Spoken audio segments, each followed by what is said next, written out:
Hello everyone, मैं प्रदीप वर्मा का स्वागत करता हूं। I am senior faculty of my classroom. दोस्तों, ये चैनल बेसिकली डिवोटेड है जेई और नीट एस्पिरेंट के लिए। तो अगर आपने अभी तक सब्सक्राइब नहीं किया है तो सब्सक्राइब जरूर करें और आपको नए वीडियो मिलते रहें, इसके लिए बेल आइकन को भी दबा दें। और अगर आपको चैनल वीडियो पसंद आते हैं तो लाइक और सब्सक्राइब जरूर कीजिएगा। ठीक है, तो शुरू कर रहे हैं आज हम लोकस। ठीक है, what is locus? Locus basically एक ग्रुप ऑफ पॉइंट है जो किसी फिक्स कंडीशन को फॉलो कर रहा है। ये एक ऐसा चैप्टर है, ये एक ऐसा कंसेप्ट है जो पूरे कोऑर्डिनेट ज्योमेट्री में बहुत परेशान करता है। जैसे जैसे हम कोऑर्डिनेट ज्योमेट्री आगे बढ़ते हैं, एडवांस लेवल के प्रॉब्लम उठाते हैं, बच्चों बहुत दिक्कत आती है, तो उसका बेसिक आइडिया समझ में आना चाहिए। तो आज हम बात कर रहे हैं लोकस के बारे में। आइए शुरू करते हैं। What is locus? The locus is the group of point satisfy some fix condition. मतलब एक ऐसे ग्रुप ऑफ पॉइंट्स जो किसी फिक्स कंडीशन को फॉलो कर रहे हैं। इसका मतलब क्या निकल रहा है? इसका मतलब समझे। जैसे मान लो, मैं मान लेता हूं कि ये एक नोटिस बोर्ड है। सुनिएगा ध्यान से। मान लेते हैं कि एक नोटिस बोर्ड है और मेरे हाथ में कुछ पिन है। नोटिस बोर्ड की जो पिन होती है वो मेरे हाथ में है। वो पिन ना होके मान लीजिए पॉइंट्स है। ठीक है, अब अगर मैं नोटिस बोर्ड पे कहीं भी वो पिन लगाता हूं, वो पिन मैं नोटिस बोर्ड पे कहीं भी लगाता हूं, ठीक है, कहीं भी वो पिन ले लेके मैं नोटिस बोर्ड पर कहीं भी लगा देता हूं, तो क्या ये लोकस डिफाइन करेगा? ये लोकस डिफाइन नहीं करेगा, क्योंकि लोकस की डेफिनेशन है कि वो ग्रुप ऑफ पॉइंट जो सम फिक्स कंडीशन को फॉलो करते हैं वही लोकस होते हैं। ठीक है, फिर उनकी इक्वेशन निकालना सीखेंगे, पहले लॉजिक सीखें। तो इसका मतलब निकला कि जो अभी हमने किया वो गलत है। तो अब मैं क्या करता हूं, मान लो एक बच्चा मुझसे बोलता है कि सर आप एक काम कीजिए, ये पॉइंट मैंने आपको दे दिया है, इससे आप मेजर करें 10 सेंटीमीटर या 20 सेंटीमीटर और 20 सेंटीमीटर पे ये पिन लगाते जाएं।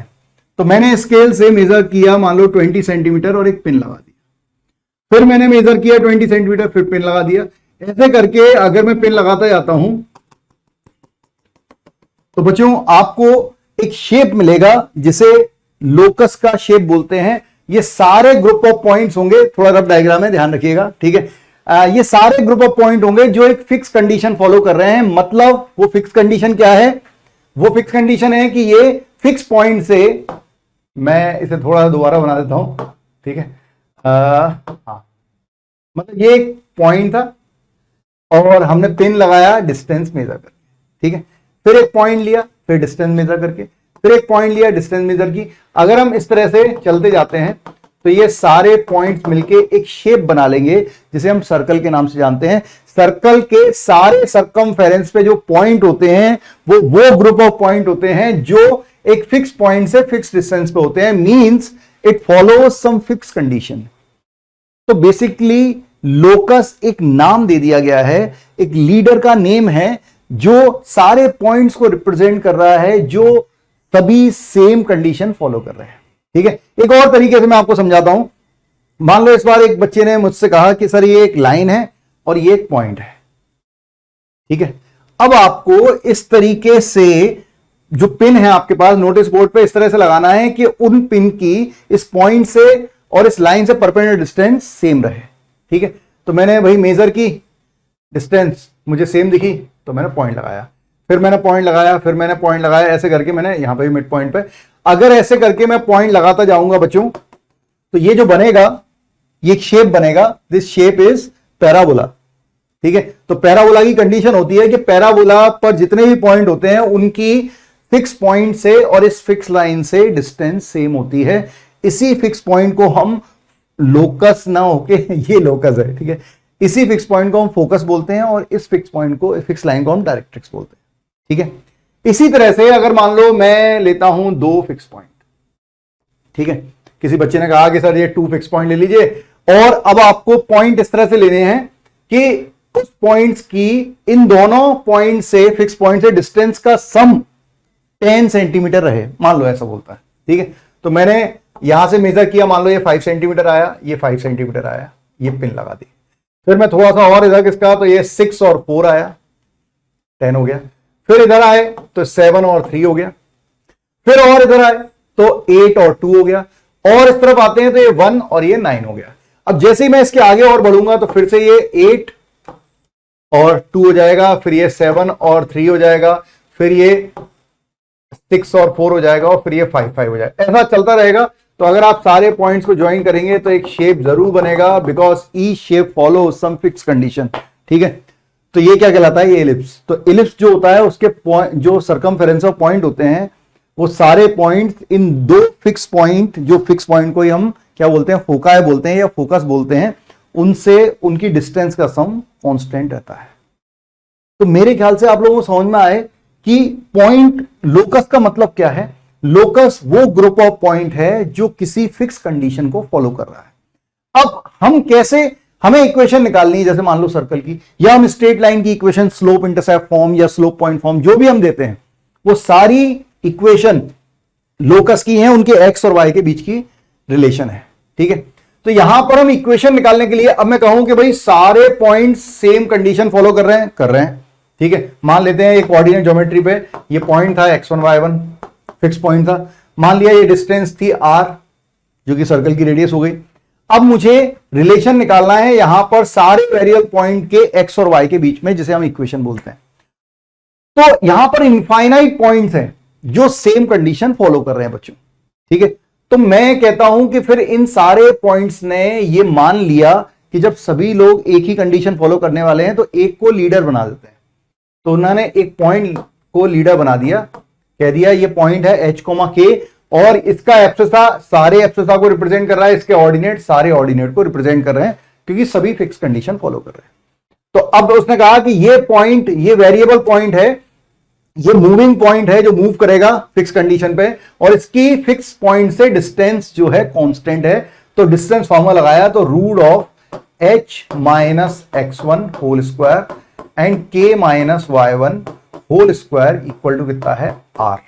दोनों तरफ स्क्वायर कर देंगे, और बाद में अगर हम h और k की जगह x और y रख देते हैं बच्चों, तो यही हमें क्या दे देता है, इक्वेशन दे देता है उस कर्व की। मतलब ये इक्वेशन ऑफ सर्कल है अगर हम h और k की जगह x और y रख दें। ठीक है, तो बेसिकली इक्वेशन क्या होती है, उन पर उनके सर्कमफेरेंस, जो पाथ वो फॉलो कर रहा होता है कर्व, उसमें जो x और y आ रहा होता है उनके बीच का रिलेशन होता है। हम y equal to sine x बोलते हैं, तो y equal to sine x में भी x और y के बीच का रिलेशन है। हम जब straight line x plus y, हम बोलते हैं x plus y equal to 5, तो बेसिकली x और y के बीच का रिलेशन है। ठीक है, और वो रिलेशन ही क्या है, वो जो जिन पॉइंट का रिलेशन है वही पॉइंट जो है उसके पाथ को फॉलो कर रहे हैं, वही पॉइंट, ग्रुप ऑफ पॉइंट क्या कहला रहे हैं, लोकस कहला रहे हैं। तो मेरे ख्याल से जस्टिफाई हुआ होगा, ये समझ में आया होगा कि लोकस है क्या। ठीक है, अब कैसे फाइंड करते हैं, प्रैक्टिकली कैसे फाइंड किया जाता है। तो process to find the locus, step wise बता रहा हूं, ध्यान से सुने।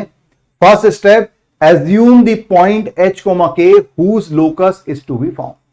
ठीक है, जिसका भी लोकस फाइंड करना हो या फॉर्म करना हो, ठीक है, उसको h, k मान लो। मान लो आपसे कहेगा कि किसी दो पॉइंट के मिड पॉइंट का लोकस, ठीक है, तो उस मिड पॉइंट को हम h, k मान लेंगे। या सेंट्रोइड का लोकस, किसी ट्राइंगल के सेंट्रोइड का लोकस वो वेरी कर रहा हो, मान लो सेंट्रोइड किसी वर्टेक्स की वजह से, तो उसके सेंट्रोइड को हम h, k, जिसका भी लोकस निकालना होगा उसको हम क्या मान लेंगे, h, k। Then apply the condition, step 2, जो कंडीशन, जैसे अभी हमने सर्कल के लिए कंडीशन अप्लाई की डिस्टेंस फॉर्मूला लगा के, apply the condition and solve to get the relation between h and k। इससे पहले अभी हमने सर्कल के लिए डिस्टेंस फॉर्मूला निकाला, तो डिस्टेंस फॉर्मूले के जरिए हमें h और k में जो रिलेशन मिला वो स्टेप 2 था। थर्ड स्टेप है eliminate the variable if any. ये वाला स्टेप बहुत कम जगह ही यूज होता है, तो मैं एक क्वेश्चन के जरिए बताऊंगा ये कब यूज होता है। अदरवाइज फर्स्ट, सेकंड और ये थर्ड होता है। ये बीच में आ जाता है कि अगर कोई और पैरामीटर है तो उसे हटाना पड़ता है। h और k केवल कांस्टेंट से ही क्या होना चाहिए, रिलेटिव होना चाहिए, x होना चाहिए, y होना चाहिए, कांस्टेंट होना चाहिए, वो किसी और की कंडीशन से वेरी नहीं होना चाहिए। ठीक है, and the last step, replace h by x। बाद में h की जगह x रख देते हैं और k की जगह y रख देते हैं, जो हमें x और y में रिलेशन मिलता है, that is the equation of locus. मेरे ख्याल से सब लोगों को समझ में आ रहा होगा। ठीक है बच्चों, आइए आगे बढ़ते हैं। Then find the equation, question मैं शुरू कर रहा हूं, ठीक है, क्वेश्चन समझा रहा हूं। फाइंड, बहुत सिंपल सा क्वेश्चन है, find the equation of locus of a point equi distance from the point this and this. मतलब मान लो एक P पॉइंट है, ठीक है, जिसको हमें निकालना है moving point. Equation of the locus of a point, एक पॉइंट के लोकस की इक्वेशन निकालनी है जो कि इन दोनों पॉइंट, ये मान लो this is B and that is A, B है, रफ डायग्राम बना रहा हूं, -2,1 और ए दिया है 1,3, इससे क्या है इक्वल डिस्टेंस, ये डिस्टेंस बराबर है। तो आपको कुछ नहीं करना, आपने उस पॉइंट को h, के माना, डिस्टेंस फॉर्मूला लगाएंगे, मतलब पी बी इक्वल टू है P A, means root under distance formula, so it is h + 2 whole square plus k - 1 whole square equals to root of h - 1 whole square plus k - 3 whole square, दोनों तरफ square कर देंगे, so it is h square plus k square plus 4h - 2k plus 5 and this is h square plus k square minus 2h - 6k plus 10। Okay, then जो cancel हो रहा है cancel कर देंगे, यहां पर जो भी आ जाएगा रिलेशन, h और k में रिलेशन निकाल लें, इसको उधर ले जाते हैं, तो it is 6h and -4k and -5 equals to 0। ठीक है, अब बस आपको h और k ये रिलेशन मिल गया, h और k में जैसे रिलेशन आ गया, स्टेप 3 लगाएं, h की जगह x और k की जगह y रख दें, तो 6x - 4y - 5 इक्वल टू 0। ये स्ट्रेट लाइन ही बनेगी। क्यों बनेगी स्ट्रेट लाइन बच्चों, सोच के देखें, ये b था और ये a था, ठीक है, ये दोनों फिक्स पॉइंट थे, हमसे कहा जा रहा है वो पॉइंट निकालो जिसकी b और a से इक्वल डिस्टेंस हो, तो मैंने ये डिस्टेंस इसके बराबर की, ये पॉइंट आया, एक पॉइंट और निकाला, आइसोसेलेस ट्रायंगल बन रहा होगा ना, मतलब ठीक है, फिर एक पॉइंट लिया, फिर एक पॉइंट लिया, फिर मिड पॉइंट आएगा, तो इन सबको अगर ज्वाइन करते जाएंगे तो क्या बनेगी, एक लाइन बनेगी which is basically perpendicular bisector of the line segment A and B. ठीक है, तो वो एक स्ट्रेट लाइन की इक्वेशन आएगी जो आ गई। मेरी बात सभी लोगों को अच्छे से समझ में आई होगी। ठीक है, और क्वेश्चन देखते हैं। आप अगर चाहें कि मैं यहीं के यहीं क्वेश्चन बनाऊं तो ये जो वीडियो आपके सामने है, इस वीडियो में क्या करना है, इसको पॉज कर देना, क्वेश्चन आपके सामने है, पॉज कर देना और ये क्वेश्चन बना के देख लेना, और फिर इस वीडियो को आगे बढ़ा के आप चेक कर लीजिएगा कि क्वेश्चन का जो सॉल्यूशन आपका आया है वो मैच कर रहा है या नहीं। ठीक है, दूसरा केस है, find the locus of a point so that the join of this and this subtended right angle at the moving point. मतलब ये दो पॉइंट जो हैं, मान लो एक ग्राफ डायग्राम बना लेते हैं, ये जो दो पॉइंट है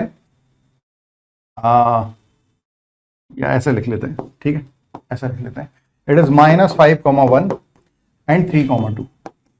ये जो है ये मूविंग पॉइंट पर क्या बना रहे हैं, ये मूविंग पॉइंट पॉइंट मान लेते हैं h, के इस पर राइट एंगल बना रहे हैं, इसको ज्वाइन कर दिया। अब आपके पास दो तरीके हैं, या तो आप पाइथागोरस लगा लें, ठीक है, इसको b बोल देता हूं, फिर से इसको a बोल देता हूं, दिया नहीं है तो मैं बोल सकता हूं PA square plus PB square equal to AB square.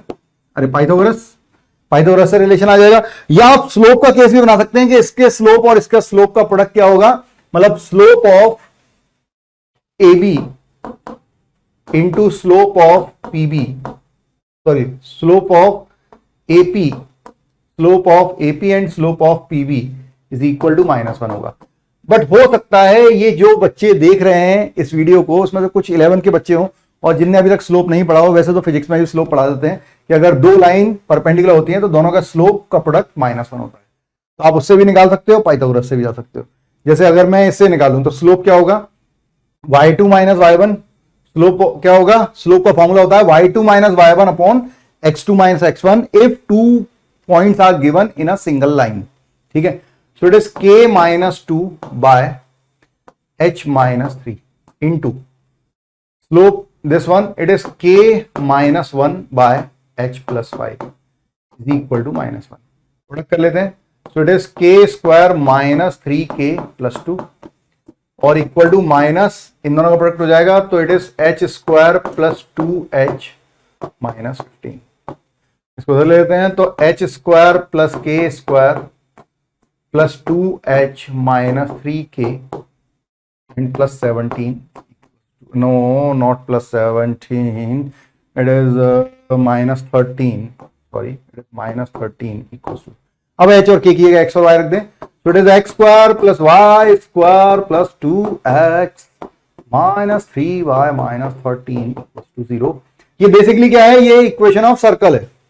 क्यों ऐसा इक्वेशन ऑफ सर्कल क्यों है, क्योंकि आपको पता हो कि अगर कोई दो फिक्स पॉइंट है और एक मूविंग पॉइंट इस तरह से मूव कर रहा है कि ये 90 डिग्री बना रहा है हमेशा, तो ये सर्कल होगा जिसके लिए ये बी और ए जो हमने लिए हैं ये डायमीटर होगी, क्योंकि डायमीटर के एंड पॉइंट से जितने भी पॉइंट सरकमफेरेंस पे होते हैं वो सब कितना बनाते हैं, 90 डिग्री बनाते हैं। ठीक है, हालांकि आपको इतना जानने की अभी जरूरत नहीं, कम से कम ये याद रखिएगा। ठीक है बच्चों, मेरे ख्याल से समझ में आया होगा। आइए आगे बढ़े। देन इस प्रॉब्लम को देखें, क्या बोल रहा है, अच्छे से पढ़ें, इसे पॉज करें, इसे अच्छे से पढ़ें और फिर आगे बढ़ें। O is origin, Q is a variable point, Q कोई वेरिएबल पॉइंट है इस कर्व पे, and find the locus of the mid point of O Q. अब आपको अगर इसका डायग्राम नहीं भी आता है, अपने मन से कुछ भी बना ले, ठीक है, कुछ भी डायग्राम बना ले। और इस पर वैसे ऑरिजिन भी इसी पे है, ऑरिजिन सेटिस्फाई कर रहा है, ये मान लो, ये वैसे तो ये ऑरिजिन होगा, ठीक है, ये वाला ऑरिजिन होगा, लेकिन ठीक है, नहीं आता वो ग्राफ तो मान ले ये ऑरिजिन हो गया। और इस पर एक कोई पॉइंट क्यू है जो कि वेरिएबल है, तो मैं इसे अल्फा कॉमा बीटा बोल देता हूं। और ध्यान रखना, अल्फा बीटा जो हमने माना है पॉइंट, वो इस कर्व पे है तो इसको सेटिस्फाई कर रहा होगा, मतलब अल्फा स्क्वायर इक्वल टू होगा 4 बीटा। ठीक है बच्चों, हमें क्या निकालना है, हमें निकालना है OQ का, दिस इज OQ का मिड पॉइंट का लोकस। तो इसके मिड पॉइंट को क्या मान लो, H, K। ठीक है भाई, मिड पॉइंट का केस मान लिया। अब मिड पॉइंट का केस लगाओ, तो मिड पॉइंट का केस लगेगा अल्फा प्लस 0/2 इक्वल टू क्या होगा, abscissa, that is H। Abscissa के ऊपर केस लगाया। ठीक है दोस्तों, तो यहां से अल्फा की वैल्यू आ गई 2H। Similarly 0 plus beta, so it is 0 plus beta by 2 equal to क्या होगा, K। तो बीटा की वैल्यू यहां से आ जाएगी 2K। ठीक है, और अल्फा बीटा की वैल्यू यहां पे रख देंगे तो उससे आंसर आ जाएगा। तो it is 2H whole square equal to 4 times of 2K। तो ये कैंसिल हो जाएगा, तो H square equal to 2K आ गया, means X square equal to 2Y। It is a locus basically. तो क्लियर हो रहा होगा दोस्तों। ठीक है, और देखते हैं, एक दो क्वेश्चन और देखते हैं। जैसे ये क्वेश्चन दिया है, अब ये अपने आप में 3 प्रॉब्लम है। ठीक है, इसमें काफी कुछ क्लियर हो जाएगा। क्वेश्चन अच्छे से पढ़ें, उसके बाद ट्राई कीजिएगा, पॉज कीजिएगा वीडियो को, मैं आगे बढ़ रहा हूं। A B is a length 12 rest on coordinate axis. ये हमने एक्स एक्सिस बनाया, ये हमने वाई एक्सिस बनाया, और एक कॉर्ड है ए बी, ये ए मान लेते हैं, ए बी, आप इधर ए बी मान सकते हैं। ठीक है, इसकी लेंथ दी है 12, और हमसे कह रहा है find the locus of the mid point of A B. तो ए बी का मिड पॉइंट, इसको मान लेते हैं H, K। बच्चों हमेशा याद रखना कि कभी भी मिड पॉइंट वगैरह का केस होता है तो इसका मतलब ये होता है हमें सेक्शन फार्मूला लगाना है। मिड पॉइंट का केस है मतलब सेक्शन फार्मूला। सेक्शन फार्मूला तब लगता है जब हमें तीनों वर्टेक्स दिए हों। तो ये वर्टेक्स हमें दिया है, ये दोनों नहीं पता है, तो इन दोनों को एज्यूम करेंगे। मान लो इसको मान लूंगा मैं A, 0, ये हम एज्यूम कर रहे हैं, A वेरी करेगा क्योंकि ये रेस्ट कर रहा है, ऐसे ऐसे हो सकता है। A, 0 क्योंकि एक्स एक्सिस पे है, और इसको मान लिया हमने 0, B क्योंकि ये वाई एक्सिस पे। अब A, 0 का मतलब है ये लेंथ A है, B, 0, B का मतलब है ये लेंथ B है। ठीक है, तो हम यहां पर H और K की वैल्यू A और B के टर्म में निकालेंगे, और अगर A और B में हमें रिलेशन पता हो तो उसकी जगह पुट कर देंगे, तो उससे हमें आंसर मिल जाएगा। L जो है 2L जो है वो कांस्टेंट है। ठीक है, तो मैं यहां पे पाइथागोरस लगा देता हूं। तो पाइथागोरस थ्योरम हमेशा होगी A square plus B square 4L square होगा बच्चों, ऑलवेज। अब यहां से आप मिड पॉइंट का केस लगाएं और H और K की वैल्यू A और B के टर्म में निकाल लें, यहां पे पुट कर लें, आंसर आ जाएगा। ठीक है, तो यहां पर मिड पॉइंट का केस लगाए A प्लस 0/2 इक्वल टू क्या होगा, H होगा बच्चों। तो A इक्वल टू 2H आएगा। Similarly B equal to 2K आ जाएगा। ये दोनों वैल्यू इसमें पुट कर दें और आंसर आ जाएगा। तो it is 2H whole square plus 2K whole square equal to 4L square. So it is H और K की जगह X और Y रख देंगे, X square plus Y square equal to L square. ये भाई आंसर अच्छे से समझे। ठीक है, कई बार हमें कंडीशन दे देगा, हमें कंडीशन जनरेट भी करनी पड़ सकती है या कंडीशन गिवन होती है, जैसा भी है। तो फर्स्ट का आंसर तो ये हो गया। ठीक है, दिस इज फर्स्ट। अब बोल रहा है the circum centre of the triangle AOB। अब आपको डेफिनेशन पता होनी चाहिए, आपको थ्योरी पता होनी चाहिए कि किसी भी राइट एंगल ट्राइंगल में, किसी भी राइट एंगल ट्राइंगल में जो हाइपोटेनियस का मिड पॉइंट होता है, किसी भी राइट एंगल ट्राइंगल में जो हाइपोटेनियस का मिड पॉइंट होता है वही सर्कम सेंटर होता है। ठीक है, तो सर्कम सेंटर का लोकस वही होगा जो हाइपोटेनियस के मिड पॉइंट का होगा और हाइपोटेनियस के मिड पॉइंट का लोकस यही आया था, तो सेम आंसर होगा इन दोनों का। अब तीसरा केस आता है the centroid of the triangle. तो ट्राइंगल के सेंट्रोइड निकाल लेते हैं। ये होगा 0,0, ये ओरिजिन है, तो एओबी के सेंट्रोइड निकालने हैं। तो सेंट्रोइड के कोऑर्डिनेट आपको याद हो, सेंट्रोइड को जी से दिखाते हैं अगर, तो ये h, k मान लिया। जिसका भी लोकस निकालना है उसे क्या मान लो, h, k। अब सेंट्रोइड कैसे निकलते हैं, तो x1 plus x2 plus x3 by 3, तो x1 plus x2 plus x3 by 3 and y1 plus y2 plus y3, y1 plus y2 plus y3 by 3। तो इसका सेंट्रोइड आ गया है एब्सिसाय a बाई 3 जो कि किसके बराबर होगा, h के, और b बाई 3 जो कि बराबर होगा k के। तो हम कह सकते हैं a इक्वल टू होगा 3h and b equal to होगा 3k। ये दोनों अपन उठा के इसमें रख देंगे, इस इक्वेशन में आंसर आ जाएगा। So 9h square plus 9k square equal to 4l square. बच्चों अपन इसमें h और k की जगह x और y रख दें, so that will be on this type. भाई ये सबको समझ में आ रहा होगा, ठीक है। तो ये तीनों प्रॉब्लम में से दो प्रॉब्लम का आंसर यही रहेगा, थर्ड का ये, ठीक है। आइए एक आध क्वेश्चन और देखते हैं इस पर, दिस वन। अब मैंने आपको याद है जब मैंने how to find, method to find the locus हमने देखा था, ठीक है। तो उसमें थर्ड स्टेप जो थी कि eliminate the variable if any, अगर कोई वेरिएबल है तो उसे हटाएं। तो अगर कोई वेरिएबल है उसे हटाएं, यहां पर अल्फा वेरिएबल है, ठीक है, मतलब ए और बी कांस्टेंट है और अल्फा वेरिएबल है। कह रहा है मतलब हमें अल्फा हटाना पड़ेगा, तो कैसे हटाएं, तो कह रहा है कि find the locus of the point of intersection of the line this and this. दो लाइन का इंटरसेक्शन पॉइंट, आपने दो लाइन के इंटरसेक्शन पॉइंट निकालने के कई तरीके सीखे थे, एलिमिनेशन, सब्स्टिट्यूशन, क्रॉस प्रोडक्ट, बहुत सारे तरीके, ठीक है, 3 तरीके हमारे पास थे। तो हम यहां पर 2 तरीके लगा सकते हैं। देखो हम यहां पर क्या क्या कर सकते हैं। सबसे पहले तो पॉइंट ऑफ इंटरसेक्शन है, दो लाइन का इंटरसेक्शन पॉइंट है, उसको हमने h, k मान लिया क्योंकि हमें लोकस निकालना है उसका। अब h और k जो है वो दोनों लाइन पे लाई करेगा, दोनों लाइन पे लाई करेगा तो दोनों को सेटिस्फाई करेगा। तो h और k x और y की जगह रख दो, तो एक रिलेशन हमारे पास आ गया h cos alpha plus k sin alpha equal to a, और यहां पे रख देंगे तो h sin alpha minus k cos alpha equal to b। यहां तक आने के बाद अब थोड़ा सा और सोचो, हमें अब अल्फा हटाना है, मतलब हमें साइन अल्फा कॉस अल्फा हटाना है। कैसे हटेगा, तो आप यहां पे एक काम कर सकते हो, एक मेथड, 2 मेथड बता रहा हूं मैं।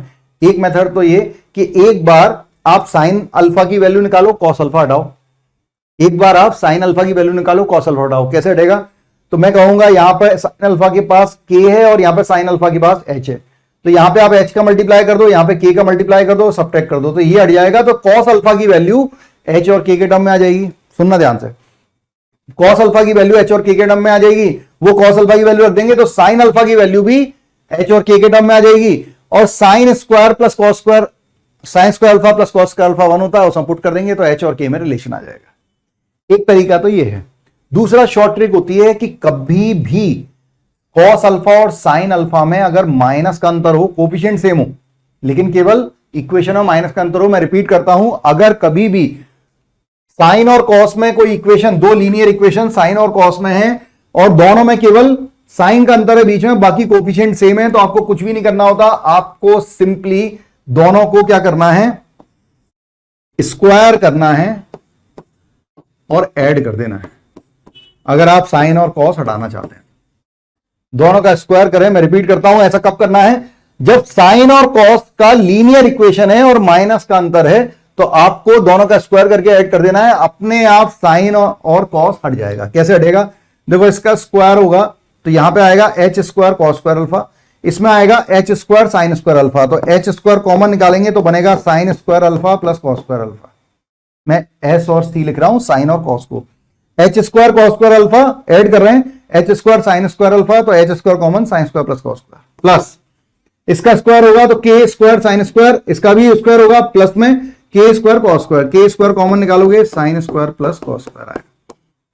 और क्या बच जाएगा, 2ab, तो इसमें बनेगा plus 2hk cos into sine, और इसमें क्या बनेगा minus 2hk sine into cos, ठीक है। और इक्वल टू क्या आ रहा है, A square plus B square. तो बच्चों यहां से ये पूरा कैंसिल हो जाएगा, sine square plus cos square हो जाएगा 1, तो हमारे पास आ जाएगा H square plus K square equal to A square plus B square. तो relation is X square plus Y square equal to A square plus B square. हमने यहां पे दो मेथड देखे, एक मेथड की एक बार साइन अल्फा की वैल्यू निकाल लो एच और के टर्म में, कॉस अल्फा की वैल्यू निकाल लो एच और के टर्म में, और दोनों का स्क्वायर करके ऐड कर दो, तो sign square plus cos square 1 होता है, तो एच और के में रिलेशन आया था, यही रिलेशन आता है उससे भी, ठीक है। और दूसरा ये तरीका है कि अगर लीनियर इक्वेशन हो साइन और कॉस में, और साइन का केवल अंतर हो माइनस और प्लस का, तो स्क्वायर करके ऐड कर दें, साइन और कॉस हट जाता है।